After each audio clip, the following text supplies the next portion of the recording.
الحمد لله نحمده ونستعينه ونستغفره ونؤمن به ونتوكل عليه ونعوذ بالله من شرور أنفسنا ومن سيئات أعمالنا من يهده الله فلا مضل له ومن يضلل فلا هادي له ونشهد أن لا إله إلا الله ونشهد أن محمدا عبده ورسوله أرسله بالحق بشيرا ونذيرا. أعوذ بالله من الشيطان الرجيم. بسم الله الرحمن الرحيم. ويطعمون الطعام على حبه مسكينا ويتيما وأسيرا إنما نطعمكم لوجه الله لا نريد منكم جزاء ولا شكورا. صدق الله العلي العظيم. وعن النبي صلى الله عليه وسلم أنه قال: الله في عون العبد ما كان العبد في عون أخيه، أو كما قال النبي صلى الله عليه وسلم. محترم سامعین خطبہ جمعہ، بزرگوں، نوجوان بھائیوں، عفت ماں اور بہنوں، السلام علیکم ورحمۃ اللہ وبرکاتہ. اللہ رب العزت اپنے بندوں میں سے ان بندوں کو پسند کرتا ہے جو سب کے کام آئیں. وہ یہ نہ دیکھیں کہ میرا قریبی ہے، میرا عزیز ہے، میرے پسند کا ہے، بلکہ وہ جہاں تک ہو سکے وہ لوگوں کے کام آئیں. اس لیے کہ اللہ رب العزت نے بندے مومن کو رحمت بنا کر کے بھیجا ہے اس زمین پر. اللہ رب العزت رحمت ہے سراپا. نبی اکرم صلی اللہ علیہ وسلم رحمت ہیں. قرآن مجید کو رحمت و شفا کہا گیا ہے. تو یہ امت بھی لوگوں کے لیے رحمت بن کر کے کھڑی ہو، اور اس کا ہر فرد دوسروں کے کام آئے، سب کے کام آئے. اللہ رب العزت کی نظر میں وہی بندہ بہتر ہے جو اللہ رب العزت کے بتائے ہوئے تعلیمات کی روشنی میں اپنی زندگی کو بہتر بنائے. یاد رکھیے، یہ بات بالکل سوچنے کی ہے کہ ہم بہت پڑھ لکھ جائیں، ہماری تعلیم بہت اچھی ہو اور ہماری گفتگو اٹھنے بیٹھنے کے انداز بہت عمدہ ہوں، ہماری رہائش بہت اچھی ہو، ہم بہت کچھ کر رہے ہوں زمین پر، لیکن ہماری کوئی ادا اللہ تعالیٰ کو پسند نہ آئے تو کیا ہوگا؟ بندے مومن وہ ہے جو اس فکر میں رہتا ہے کہ اس کی ادا اللہ کو پسند آ جائے. اور اللہ رب العزت کسی مغرور کو پسند نہیں کرتا. اللہ رب العزت مال پر، اولاد پر، مال و اسباب پر، دنیا کی حیثیت پر، عزت اور شہرت پر گھمنڈ کرنے والے کو اللہ رب العزت پسند نہیں کرتا. تو ہماری یہ کوشش ہونی چاہیے کہ ہماری ادائیں اللہ رب العزت کو پسند آ جائیں. اللہ تعالیٰ پسند کرتا ہے اس بندے کو جو لوگوں سے قریب ہو، لوگوں کے کام آئے، جو لوگوں کے درمیان ایسا ہو کہ آسانی کے ساتھ اس سے لوگ بات کر لیں. دوستوں اور ساتھیوں، اخلاص ایسی چیز ہے جو بندے کی شخصیت کو نکھارتی ہے.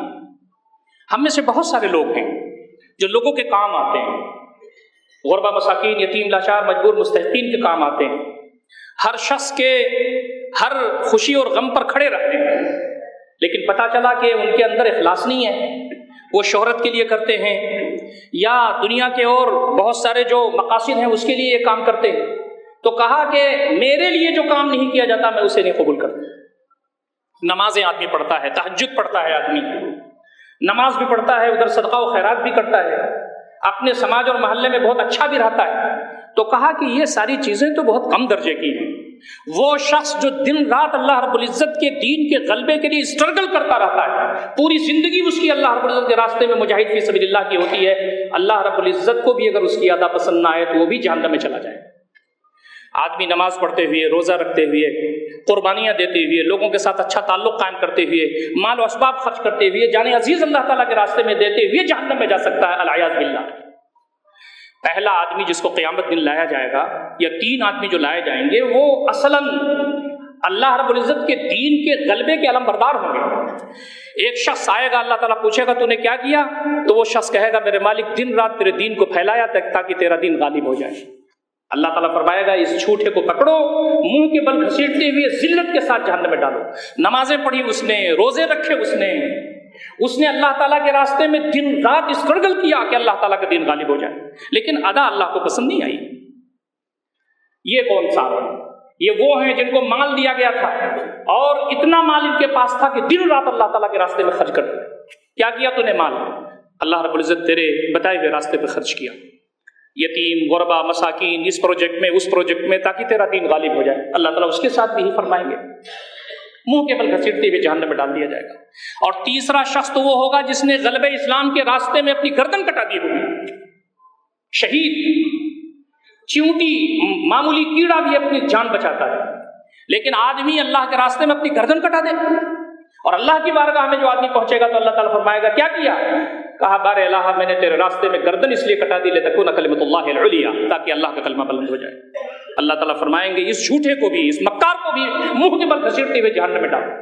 انہوں نے قتل نہیں کیا تھا، انہوں نے زناکاری نہیں کی تھی، انہوں نے فساد فی الارض نہیں برپا کیا تھا، بلنڈرز نہیں کیے تھے انہوں نے اس زمین پر، نمازیں پڑھی تھی، روزے رکھے تھے، اللہ تعالیٰ کی دین کی خدمت کی تھی، غربا، مساکین، یتیم، لاچار، مجبور، مستحقین کے لیے فکر مند رہتے تھے، مال و اسباب خرچ کرتے تھے، یہاں تک کہ اللہ تعالیٰ کے راستے میں جان عزیز کو بھی خرچ کر دیا، لیکن اللہ کو ادا پسند نہیں آئی۔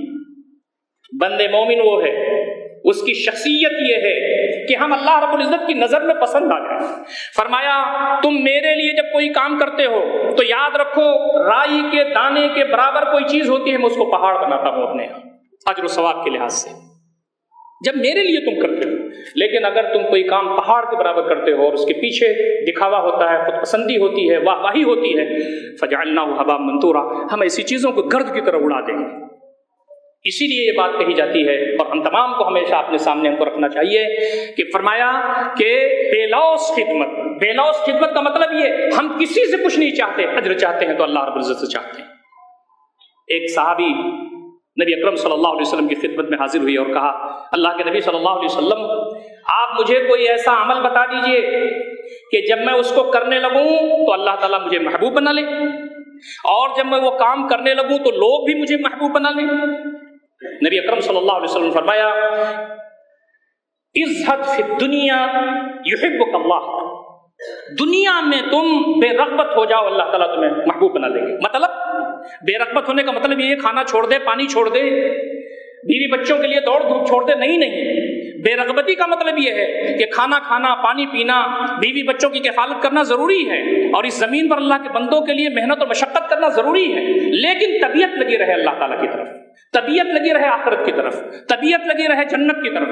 آدمی کے سامنے جب اللہ کو خوش کرنا اور دنیا کو خوش کرنا ہو تو دنیا کو لات مار دے، آدمی کے سامنے جب دنیا ہو اور جنت ہو تو دنیا کو لات مار دے، دنیا سے فائدہ اٹھائے لیکن اس کی نظر آخرت پر ہو۔ تو کہا کہ تم دنیا سے بے رغبت ہو جاؤ، اللہ تعالیٰ تم کو محبوب بنا لے گا۔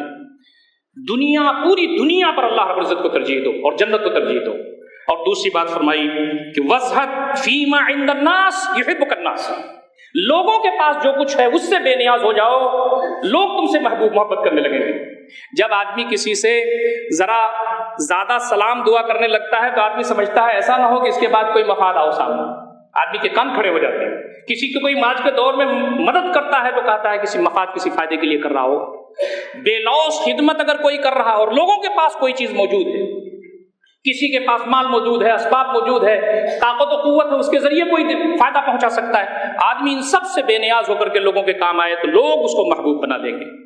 اسی لیے نبی اکرم صلی اللہ علیہ وسلم کے سامنے جب اس بات کا تذکرہ ہوا کہ ہمارے درمیان تو ایک ایسی عورت ہے جو رات میں اٹھ کر کے تہجد پڑھتی ہے اور دن بھر روزے رکھتی ہے، لیکن لوگوں کو نقصان پہنچاتی ہے اپنی زبان سے، لوگ اس سے خوش نہیں رہتے، سماج میں اس کی زبان بہت خراب ہے، اس کا رویہ بہت خراب ہے تو تہجد گزار اور ہے روزے رکھنے والی۔ نبی اکرم صلی اللہ علیہ وسلم کی زبان سے نکلا کہ جہنمی عورت۔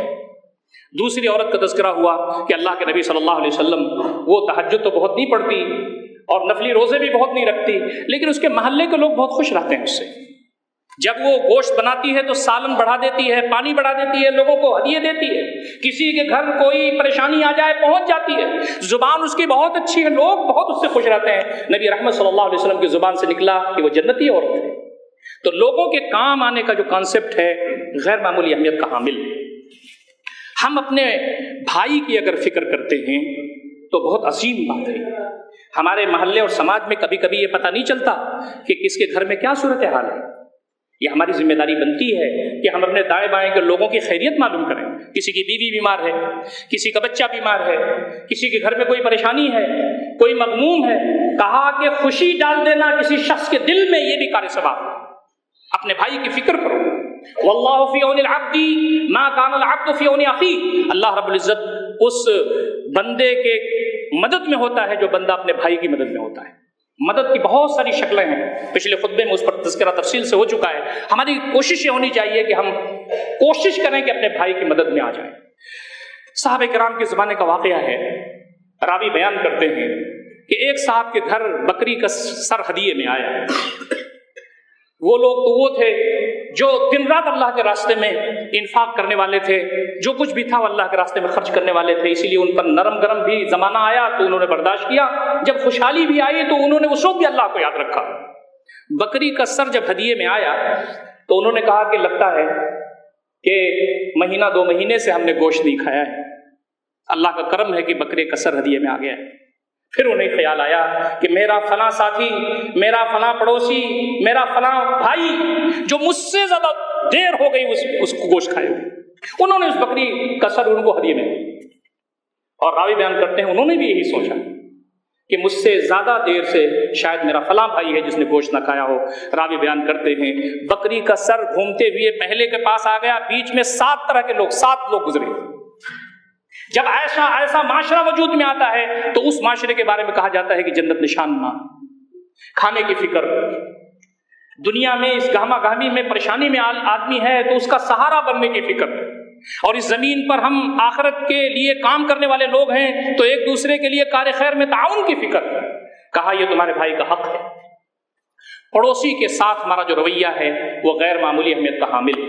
عام طور پر لوگوں کی لڑائی, ان کے جھگڑے پڑوسیوں کے ساتھ ہوتے ہیں, اور ہم مسلمانوں کے بھی جھگڑے پڑوسیوں کے ساتھ ہوتے ہیں. کسی بھی شخص کے بارے میں اگر یہ جاننا ہو کہ وہ کیسا ہے تو سروے کر کے اس کے پڑوسیوں سے بات کرنی چاہیے. اسلام نے یہ طریقہ دیا, پڑوسیوں سے پوچھا جائے آدمی کیسا ہے. پڑوسیوں کی رات میں اٹھنا, پڑوسیوں کے لیے فکر مند ہونا, اور پڑوسیوں کے بارے میں سوچنا کہ یہ کیسے ہیں. نبی اکرم صلی اللہ علیہ وسلم نے فرمایا تم میں سے کوئی شخص اگر پیٹ بھر کر کے سوتا ہے اور اس کا پڑوسی بھوکا سوتا ہے تو اس کا ایمان معتبر نہیں. ہم میں سے کتنے تہجد دار لوگ ہیں جو اپنے پڑوسیوں کی فکر نہیں رکھتے. ایک دیوار ہے ہمارے گھر اور دوسرے گھر میں, اور اس گھر میں نہ جانے رات میں کیا گزرتی ہے ہمیں پتہ نہیں چلتا. دوستوں اور ساتھیوں, یہ وہ چیز ہے جو میرے لیے بھی بہت اہم ہے اور آپ کے لیے بھی بہت اہم ہے. ہمیں اس جانب توجہ دینے کی ضرورت ہے. نبی اکرم صلی اللہ علیہ وسلم فرماتے ہیں کہ پڑوسی کے بارے میں اللہ رب العزت کی جو تعلیمات ہیں وہ غیر معمولی ہیں. بار بار حضرت جبریل علیہ السلام آ کر نصیحت فرماتے رہے. ما زال جبریل یوصینی بالجار حتی ظننت انہ سیورثہ. اتنی نصیحت کرتے رہے حضرت جبریل علیہ السلام مجھے کہ مجھے اس بات کا گمان گزرا کہ کہیں ایسا نہ ہو کہ وہ ترکے میں, وراثت میں حصہ دے دے پڑوسی کا. ہماری ذمہ داری بنتی ہے کہ پڑوسیوں کے ساتھ اچھے تعلقات قائم کریں. ہماری نمازیں, ہمارے روزے, بہت سارے اعمال خیر ہمارے پاس ہوں گے, لیکن کہیں ایسا نہ ہو ہمارا پڑوسی اٹھ کر کے ہمارا دامن پکڑ لے اور کہے کہ بار الہ انہوں نے میرا حق ادا نہیں کیا. ہمارے پاس جو کچھ بھی ہے اس میں سے اللہ کے راستے میں ہمیں خرچ کرنا چاہیے. انفاق, مال کا انفاق. زکوٰۃ تو امت کے بخیلوں پر فرض کی گئی ہے. یہ وہ چیز ہے جو کمپلسری ہے. یہ وہ چیز ہے جس کے نہ دینے کے نتیجے میں آدمی جہنم میں جاتا ہے. یہ وہ چیز ہے جس کے انکار کے نتیجے میں آدمی کافر ہو جاتا ہے. یہ وہ چیز ہے کہ جس کے بارے میں حضرت ابوبکر رضی اللہ تعالیٰ نے جہاد کیا تھا ان لوگوں سے جنہوں نے زکوٰۃ کو اس انداز سے نہیں دیا تھا جیسا نبی اکرم صلی اللہ علیہ وسلم کے زمانے میں دیا. لیکن فرمایا بندے مومن کا حال تو یہ ہے کہ وہ اللہ کے راستے میں انفاق کرتے ہیں چاہے بدحالی ہو چاہے خوشحالی ہو. ينفقون في السراء والضراء. اللہ رب العزت کے راستے میں وہ خوشحالی میں بھی خرچ کرتے ہیں, بدحالی میں بھی خرچ کرتے ہیں. اور کہا کہ انفاق کا معاملہ یہ ہے کہ جو کچھ بھی ان کی روزمرہ کی آمدنی ہے اس میں بھی سے حق ہے غربا اور مساکین کا. وفی اموالہم حق معلوم للسائل والمحروم. ان کا جو مال ہے اس میں حق ہے غربا اور مساکین کا. ہم جب کسی غریب کی مدد کرتے ہیں, کسی مسکین کی مدد کرتے ہیں تو ہم کو شکر گزار ہونا چاہیے کہ اس نے ہمارے مال کو قبول کیا اور ہم کو ہمارے لیے اجر و ثواب کا ذریعہ بنا. الٹا یہ ہوتا ہے کہ ہم سمجھتے ہیں کہ وہ ہمیں سلام کرے اور ہمارا شکریہ ادا کرے. نہیں, ہم کو شکریہ ادا کرنا چاہیے کہ بھائی صاحب آپ نے ہمارا مال قبول کر کے ہمارے مال کو پاک کیا, اور آپ نے ہماری یہ جو ہدیہ اور تحفہ تھا اس کو قبول کر کے ہمیں اجر و ثواب کا ذریعہ آپ بنے. آپ کا شکریہ. لیکن صورتحال ہمارے پاس الٹی ہوئی ہے. نبی اکرم صلی اللہ علیہ وسلم فرماتے ہیں عرش الہی کا سایہ ہوگا, اس سائے میں کچھ خوش قسمت لوگ ہوں گے, ان میں سے فرمایا وہ شخص بھی ہوگا جو چپ کے رات میں چھپ کر کے اپنے دائیں ہاتھ سے وہ خرچ کرتا تھا اور بائیں ہاتھ کو خبر نہیں ہوتی. آج ٹھنڈک کا زمانہ چل رہا ہے, بہت سارے لوگ ایسے ہیں جن کے پاس اچھے اچھے کمبل ہیں, اچھے اچھے لحاف ہیں. ٹھنڈک 3 اور 2 سینٹی گریڈ پہنچ جا رہی ہے شام میں ٹمپریچر, لیکن پتہ نہیں چلتا. ہم کو ہیٹر ہے, گھر بہت اچھا بنا ہوا ہمارا, ہم کو ان لوگوں کے درمیان بھی جا کے لینے کی ضرورت ہے جن کے پاس کئی سال سے ان کو لحاف اور کمبل میسر نہیں ہوا. ان کے گھر میں جا کر کے ان کے لیے کمبل کا اور ان کے لیے لحاف کا انتظام کر دینا. فرمایا اللہ رب فرمائیں گے قیامت کے دن میں پیاسا تھا, تو نے مجھے پانی نہیں پلایا. بندہ کہے گا انت رب العالمین, تو سارے کائنات کو پانی پلانے والا تھا, میں تجھے پانی پلاتا. اللہ تعالیٰ فرمائیں گے تو فلاں محلے میں جاتا تو مجھے وہاں پاتا, فلاں شخص پیاسا تھا وہاں جاتا تو مجھے پاتا, فلاں شخص بھوکا تھا وہاں جاتا تو مجھے پاتا. حدیث قدسی ہے. دوستو اور ساتھیو, یہ ہماری زندگی کا حصہ ہونا چاہیے. دیکھیے, جب آدمی کی حالت اچھی ہوتی ہے تو اس کی سب مدد کرتے ہیں, لیکن آدمی کی حالت اگر خراب ہوتی ہے تو اس کو کوئی قرض تک نہیں دیتا. 2 بول اچھے بولنے کے بجائے ہر شخص سے جھڑکتا ہے اور قرض تک نہیں دیتا. کیوں؟ ارے اس سے قرض کہاں واپس ہوگا, کوئی اس کی ضمانت نہیں لیتا. کہا ایسے شخص کو قرض دینا اور قرض معاف کر دینا, یہ ہے کام آنے کی وہ شکل جو اللہ رب العزت کو بہت پسند ہے. نبی اکرم صلی اللہ علیہ وسلم فرماتے ہیں احب الاعمال اللہ, سب سے بہتر اعمال اللہ رب العزت کے نزدیک کیا ہیں؟ سرور تدخل علی مسلم, خوشی جو کسی مسلمان کے دل میں ڈال دو. اور آگے فرماتے ہیں او تکشف عنہ کربا, یا کوئی مصیبت اس سے تم ہٹا دو, اس کے ہٹانے میں مدد کر دو. او تقضی عنہ دینا, یا اس کا قرض تم دور کر دو, اس کا قرض ادا کر دو. او تطرد عنہ جوعا, یا اس کی بھوک مٹا دو.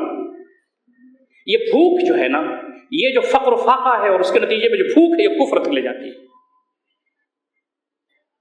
کاد الفقر ان یکون کفرا, یہ محتاجی ایسی چیز ہوتی ہے کہ کفر تک لے جاتی ہے. حضرت علی رضی اللہ تعالیٰ فرماتے ہیں لو کان الفقر رجلا لقتلت, اگر یہ محتاجی غربت کوئی آدمی ہوتا تو مجھے قتل کر کے غربت ختم کر دیتا.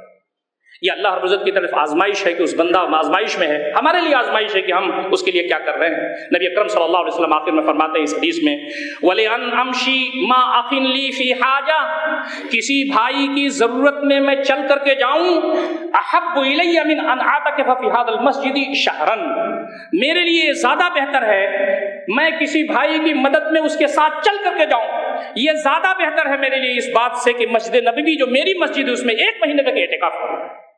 یہ صحیح حدیث ہے. البانی رحمۃ اللہ علیہ, ابن حجر رحمۃ اللہ علیہ, ان لوگوں نے اس کو فن رجال پر پرکھ کر کے دیکھا اور کہا یہ حدیث صحیح ہے. نبی صلی اللہ علیہ وسلم فرماتے ہیں کہ میں کسی آدمی کی مدد کے لیے اس کے ساتھ چل کر کے جاؤں, یہ بہتر ہے میرے لیے اس بات سے کہ میں اپنی مسجد نبوی میں 1 مہینے تک کا اعتکاف کروں. دوستو اور ساتھیو, یہ ہماری زندگی کا شیوار وتیرہ ہونا چاہیے. بیوائیں ہیں, یتیم ہیں, کون کو دیکھنے والا ہے؟ جو امت کا زوال ہے تو ہماری شخصیت پر بھی زوال آئے. کہا یتیم خانے نہ قائم کرو, یتیم خانے قائم کرنا بھی ایک شکل ہے. ان بچوں کو اپنے بچوں کے درمیان رکھ کر کے پالو اور ان کو پتہ نہ چلنے پائے کہ ان کے باپ نہیں ہے, ان کے ماں نہیں ہے. جو طریقہ اسلام کے قرون اولیٰ میں تھا وہ یہی تھا, یتیم خانے نہیں قائم ہوتے تھے, اپنے گھروں میں بچوں کو پالا جاتا تھا. اور نبی اکرم صلی اللہ علیہ وسلم فرماتے ہیں بہترین گھر ہے وہ جس میں یتیم کی پرورش ہوتی ہو. دوستوں اور ساتھیوں, یتیم خانے میں تو یہ کانسیپٹ ڈیولپ ہو جاتا ہے نا کہ ہم سب یتیم ہیں, لیکن جب گھر میں کسی بچے کو پالا جائے, نبی اکرم صلی اللہ علیہ وسلم کی خدمت میں ایک شخص حاضر ہوئے, انہوں نے کہا اللہ کے نبی صلی اللہ علیہ وسلم بڑے بڑے مسائل میرے پاس گزر جاتے ہیں لیکن میرے دل میں نرمی نہیں پیدا ہوتی. نبی اکرم صلی اللہ علیہ وسلم فرمایا امسح راس یتیم, کسی یتیم کے سر پر ہاتھ پھیرا کرو, یعنی اس کی کفالت کرو. اس کے باپ مر گئے, بچے کپڑے پہن کر کے گھومتے ہیں, چیزیں خریدتے ہیں, اپنے ماں باپ سے ضد کر کے چیزیں لیتے ہیں, اور باپ بھی آتا ہے تو اپنے بیٹوں کو اپنا بیٹا کر کے مخاطب کرتا ہے. وہ بچہ اپنی ماں سے پوچھتا ہے میرے باپ کہاں گئے, مجھے کون ہے جو بیٹا کر کے مخاطب کرے, مجھے بیٹا کہنے والا کوئی نہیں. ایسے شخص کے ایسی بیوہ کے دل میں محبت ڈالنا اور اس کے یہاں امید کی کرن جگانا, فرمایا کہ یہ عظیم الشان کام ہے کہ جب تم کرو گے تو اللہ رب العزت کی رحمت اور برکتیں تمہارے پاس آئیں گی. مظلوم کی مدد کے سلسلے میں بات آ چکی ہے، لیکن یہ بات ہمیں اپنے سامنے رکھنا چاہیے۔ اسلام ٹھنڈے ٹھنڈے مرد مجاہد بننے کی تعلیم نہیں دیتا، بلکہ یہ کہتا ہے کہ تم ظلم کے خلاف کھڑے ہو، تمہاری پرسنالٹی ایسی ہونی چاہیے۔ من رأى منکم منکرا فلیغیرہ بیدہ، مضبوط بنو۔ ایسا ہو سکتا ہے کہ کہیں مظلوم پٹ رہا ہو اور اس کے لیے کوئی گواہی دینے کے لیے کھڑا نہ ہو رہا ہو، ہم وہاں گواہی دینے کے لیے کھڑا ہو جائیں اس کے حق بات کے لیے۔ فرمایا کہ یہ ہے تمہارا پرسنالٹی ڈیولپمنٹ۔ امیروں کے لیے، کبیروں کے لیے، بڑوں کے لیے تو سب گواہی دینے کے لیے کھڑے ہو جاتے ہیں۔ ایک غریب آدمی جس کے لیے کوئی گواہی دینے کے لیے کھڑا نہیں ہوتا اور حق کی گواہی دینی ہے، وہاں کھڑے ہو۔ اسی لیے کہا کہ افضل الجہاد، سب سے افضل جہاد یہ ہے کلمۃ حق عند سلطان جائر، ظالم بادشاہ کے سامنے کلمہ حق کا دینا، یہ سب سے بڑا جہاد کہا گیا ہے۔ تو آج ظالم کے لیے ظالم کو ظالم تو کہا جائے۔ فلسطین کا ایشو پوری دنیا میں ناصور ہے، ظلم اور زیادتی کا سمبل۔ 70 سال سے زیادہ ہو گئے وہاں پر خون مسلم ارزاں ہے اور گر رہا ہے۔ اب پوری دنیا ننگی ہو چکی ہے کہ کون ہے جو ظالم کا ساتھ دیتا ہے، کون ہے جو مظلوم کا ساتھ دیتا ہے۔ اللہ رب العزت اس طرح کی چیزیں دکھاتا رہتا ہے پوری دنیا میں۔ تو یہ انٹرنیشنل ایشو ہے، ہم اپنے محلے میں دیکھیں، اپنے سماج میں دیکھیں، جگہ جگہ ہم دیکھیں، بہت سارے چھوٹے ظالم بڑے ظالم موجود ہیں۔ مظلوم کا ساتھ دینا، ظالم کا ہاتھ پکڑ لینا، کہا یہ شخصیت کی نکھار ہے۔ بندے مومن تڑپ جاتا ہے جب ظلم دیکھتا ہے۔ اللہ رب العزت نے فرمایا میں نے اپنے اوپر ظلم کو حرام قرار دیا ہے، لوگوں حرام کر دو ظلم۔ ظلم کسی بھی طرح ہو برداشت نہیں کیا جا سکتا۔ اپنے والدین پر ظلم، اپنی بیوی پر ظلم، بچوں پر ظلم، اپنے پڑوسیوں پر ظلم، عام مسلمانوں پر ظلم، عام انسانوں پر ظلم، ظلم کسی طرح کا ہو، ظلم ظلمات ہے قیامت کے دن۔ حضرت سعید بن عامر رضی اللہ تعالیٰ عنہ حمص کے گورنر تھے حضرت عمر رضی اللہ تعالیٰ عنہ کے پیریڈ میں۔ خاکساری، انکساری اور بس 2-4 لقمے کھا لینا، کبھی بھی کوئی فائدہ نہ اٹھانا، یہ زندگی تھی ان کی، تفصیلات ہیں۔ حمص کے لوگوں کی طرف سے یہ شکایت آئی خلیفہ وقت کے لیے کہ آپ کے گورنر صاحب تو کچھ چیزیں ایسی ہیں جو ان کی اتنی بڑی بڑی شکایت ہے کہ یہ کام ہی ٹھیک سے نہیں کر رہے ہیں۔ سعید بن عامر وہ صحابی تھے کہ حضرت عمر رضی اللہ تعالیٰ ان کی زندگی پر رشک کرتے تھے۔ جب شکایت پہنچی تو حضرت عمر نے کہا بارے اللہ میرا بھرم حضرت عمر کے بارے میں کیسا ہے، اور کیسی شکایت آ گئی ان کے بارے میں۔ ایک شکایت تو ان کے بارے میں یہ تھی کہ رات میں یہ نکلتے ہی نہیں باہر۔ دوسری شکایت یہ تھی کہ فجر کے بعد آتے ہیں تو دن چڑھے نکلتے ہیں۔ تیسری شکایت یہ تھی کہ یہ پورے مہینے میں ایک دن نہیں آتے باہر، اور چوتھی شکایت یہ تھی کہ ان کو مرگی کی بیماری ہے اور بار بار غشی کھا کر کے بے ہوش ہو کر کے گر جاتے ہیں۔ اس کی تفصیلات ہیں، اس وقت پوری تفصیل کا موقع نہیں ہے دوستوں اور ساتھیوں۔ انہوں نے جو جواب دیا اس کا خلاصہ یہ ہے کہ میں صبح جب فجر کی نماز پڑھ کے آتا ہوں تو میرے پاس کوئی غلام نہیں، آٹا کوٹتا ہوں، خمیر اٹھتا ہے، روٹی بناتا ہوں، پھر کھاتا ہوں، پھر باہر آتا ہوں۔ رات میں اس لیے نہیں نکلتا کہ دن میں نے بندگان خدا کے لیے وقف کر دیا ہے، رات اپنے رب کے لیے خاص کیا ہے، میں اس کے لیے راز و نیاز کرتا ہوں۔ اور پورے ایک دن باہر اس لیے نہیں آتا کہ میرے پاس ایک ہی کپڑا ہے، میں اس کو دھو کر کے کنارے چلا جاتا ہوں تاریکی میں، پھر وہ جو سوکھتا ہے تو پھر اس سے کام چلاتا ہوں۔ حضرت عمر نے کہا بارے اللہ میرا بھرم قائم رہا سعید بن عامر کے بارے میں۔ آخری بات کیا ہے، آپ نے بتایا نہیں آپ کی طبیعت خراب ہے، ہم آپ کا علاج کرا دیتے ہیں۔ انہوں نے کہا معاملہ یہ نہیں ہے، میں بیمار نہیں ہوں۔ حضرت خبیب رضی اللہ تعالیٰ عنہ کو مشرکین مکہ نے سولی دی تھی، موت کی سزا، اور یہ موت کی سزا دیا تھا مکہ کے پاس جو مسجد تنعیم ہے، حضرت عائشہ رضی اللہ تعالیٰ عنہ کی مسجد، وہ جگہ وہاں مسجد بن گئی ہے سو، اس لیے کہ انہوں نے جنگ میں قتل کیا تھا، ان کے رشتہ داروں نے پکڑ لیا تو ان کو قتل کرنے کی کوشش کی، تفصیلی واقعہ ہے۔ حضرت سعید بن عامر کہتے ہیں جب ان کو قتل کیا جا رہا تھا میں موجود تھا، کوئی چھری لے کر کے آیا، کوئی کڑھالی لے کر کے آیا، لوگ موجود تھے وہاں، اور حضرت خبیب بہت آرام کے ساتھ بیٹھے ہوئے تھے۔ انہوں نے کہا کہ کیا میں 2 رکعت نماز پڑھ لوں؟ انہوں نے کہا پڑھ لو۔ مشرکین مکہ نے حقارت کے ساتھ پڑھ لو۔ یہ پہلا شخص ہے جو موت کی سزا سے پہلے 2 رکعت نماز پڑھنے کا شرف جس کو حاصل ہے۔ پھر ہلکی نماز انہوں نے پڑھی اور مسکرانے لگے، تو مشرکین نے کہا ابھی موت تمہارے سامنے ہے، مسکراتا ہے؟ کہا ہاں مسکراتا ہوں تمہاری نالائکی پر، اور مسکراتا ہوں اللہ رب العزت کی بردباری، اس کی حلم پر، معاف کر رہا ہے کیسے۔ پھر پل پڑے مشرکین اور ان کے جسم کے ٹکڑے ٹکڑے کر دیے اور ان کی لاش کو سولی پر لٹکا دیا۔ امیر المومنین سیدنا علی بولتے ہیں، امیر المومنین، میں اس وقت مسلمان نہیں ہوا تھا، لیکن میں جب وہ منظر میرے سامنے گھومتا ہے تو میں بے ہوش ہو کے اس لیے گر جاتا ہوں کہ اللہ رب العزت یہ پوچھے گا کہ تمہارے سامنے ایک شخص تھا جس کی مدد تم کر سکتے تھے، تم نے مدد کیوں نہیں کی؟ بندے مومن ظلم برداشت نہیں کر سکتا، اس کے لیے وہ کھڑا ہوتا ہے، اپنے بھائی کی مدد کرتا ہے، اور یہ وہ پہلو ہے جس کو اپنے سامنے ہمیشہ دوستوں ساتھ ہم کو رکھنا چاہیے۔ یہ جو لوگوں کے کام آنا ہے، اس کے کچھ داخلی فوائد بھی ہیں، کچھ خارجی فوائد بھی ہیں۔ داخلی فائدہ تو یہ ہے کہ جو کسی کے کام آتا ہے اللہ تعالیٰ اس کے کام آتا ہے، کتنی بڑی بات یہ ہے۔ دوسری بات یہ فرمائی گئی جو کسی کے کام آتا ہے اس کو دل میں ایک نور پیدا ہوتا ہے۔ آپ اندازہ کیجئے کسی غریب، کسی مفلس، کسی نادار کی مدد اگر تنہائی میں آپ کر دیجئے، دل کو ٹھنڈک کیسے ملتی ہے؟ فرمایا اللہ رب العزت کی طرف سے کرم ہوتا ہے۔ اور تیسری بات یہ کہی گئی کہ قیامت کی جو مصیبتیں ہیں ان مصیبتوں میں سے اللہ رب العزت بہت ساری مصیبتوں کو ہٹا دے۔ خارجی معاملہ یہ ہے کہ اللہ رب العزت محبت دے دیتا ہے اس بندوں کے لیے جو اللہ رب العزت کے راستے میں آگے بڑھتے ہیں۔ اور سب سے بڑی بات ہے دوستوں اور ساتھیوں، ہم اللہ رب العزت کے دین کے علم بردار ہیں، اللہ تعالیٰ کے دین کو پھیلانے والے ہیں۔ جس کے اخلاق اچھے ہوں، جو دوسروں کے کام آئے، اس کی بات مانی جاتی ہے۔ ابو الحسن ندوی رحمۃ اللہ علیہ نے ایک جگہ لکھا ہے کہ مغربی یو پی میں ایک جگہ تھی جہاں پر مسجد نہیں بن پا رہی تھی، مسلمان تھوڑے سے تھے اور اپنی زمین میں مسجد بناتے تھے لیکن وہ بن نہیں پا رہی تھی۔ ایک مولوی صاحب تھوڑے دور پر تھے، لوگوں نے کہا کہ چل کے ان سے بات کی جائے، آ کر کے ہمارے گاؤں کے پردھان اور مکھیا کو سمجھا دیں، جو ہندو ہے مسجد بن جائے۔ انہوں نے کہا ہم آئیں گے۔ اور پھر وہ وقت آیا، وہ بیچارے شہر سے بس پر بیٹھ کر کے گاؤں گئے، ایک بس چلتی تھی۔ بس جب بھر گئی تو اس میں ایک لڑکی تھی، نوجوان لڑکی، ہاتھ میں بچہ لیے ہوئے۔ جب بس چلتی تو وہ بچی عورت لڑکی ادھر ادھر ہو جاتی۔ مولوی صاحب کھڑے ہوئے، انہوں نے کہا بیٹی یہاں بیٹھ جا۔